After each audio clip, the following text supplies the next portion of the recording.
இறையேசுவில் பிரியமான மாதா தொலைக்காட்சி நண்பர்களே, சகோதர சகோதரிகளே, அனைவருக்கும் இனிமையான வணக்கங்களும் வாழ்த்துக்களும்.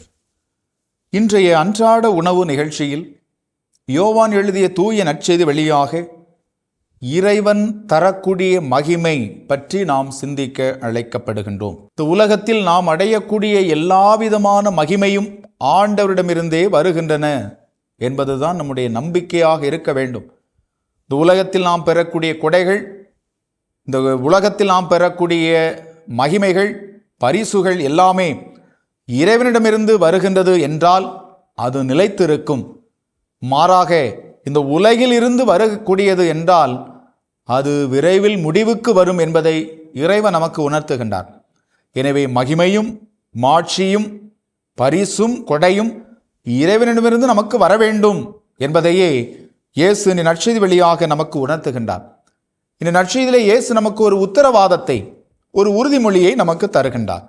என் வார்த்தையை கடைபிடிப்போர் அவர்கள் என்றுமே சாக மாட்டார்கள், அவர்கள் என்றும் வாழ்வு பெறுவார்கள் என்று ஒரு உறுதிமொழியை, உத்தரவாதத்தை நமக்கு தருகின்றார்.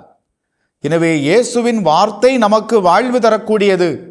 நாம் என்றுமே வாழ்வு பெறக்கூடிய மனிதர்களாக இருப்போம் என்பதை இயேசுவின் வார்த்தை, உறுதிமொழி நமக்கு ஒரு நம்பிக்கையாக இருக்கின்றது என்பதை நாம் பார்க்கலாம்.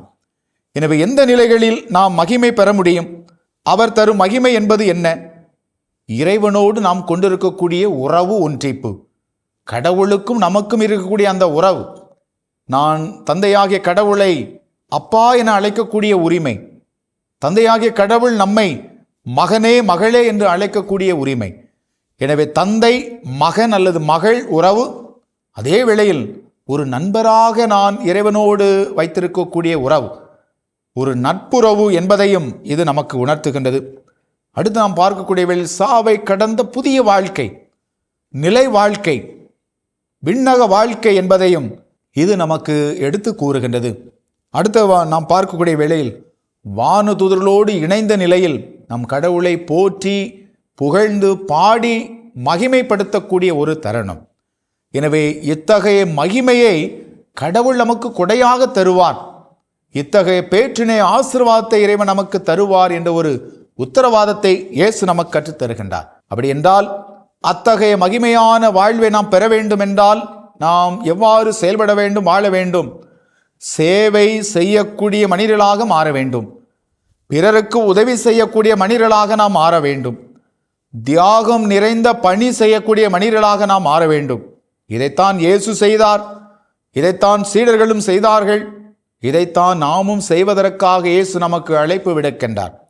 எனவே இறைவன் தரக்கூடிய அந்த மகிமையை நாம் அடைய வேண்டும், பெற வேண்டும் என்றால் நம்முடைய வாழ்வில் சேவை மனப்பான்மை, சேவை செய்யக்கூடிய நிலை, நாம் தியாகத்தோடு பணியாற்றக்கூடிய நிலை அங்கே இருக்க வேண்டும் என்பதை இயேசு உணர்த்துகின்றார்.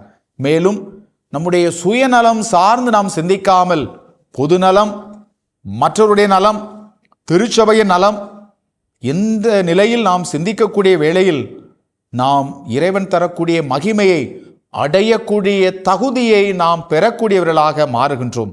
அதே வேளையில் மனித அறிவு, மனித ஆற்றல், மனித வல்லமை இவைகள் மீது நாம் வைத்திருக்கக்கூடிய நம்பிக்கையை நாம் மாற்றி இறைவன் மீதும் அவரது வார்த்தை மீதும் அவருடைய வழி மீதும் நாம் நம்பிக்கை வைத்து செயல்படக்கூடிய வேளையில் நாம் இறைவன் தரக்கூடிய மகிமையை, மாட்சியை பெற முடியும் என்பதை இது நமக்கு உணர்த்துகின்றது.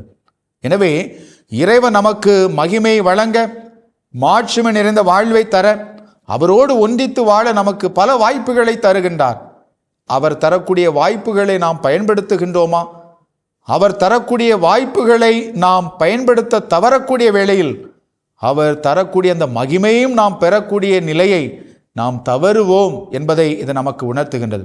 எனவே இறைவன் தரக்கூடிய மகிமை நிலையானது. அந்த மாட்சிமை நான் அடைய வேண்டும் என்ற ஆர்வம் எனக்கு இருக்க வேண்டும்.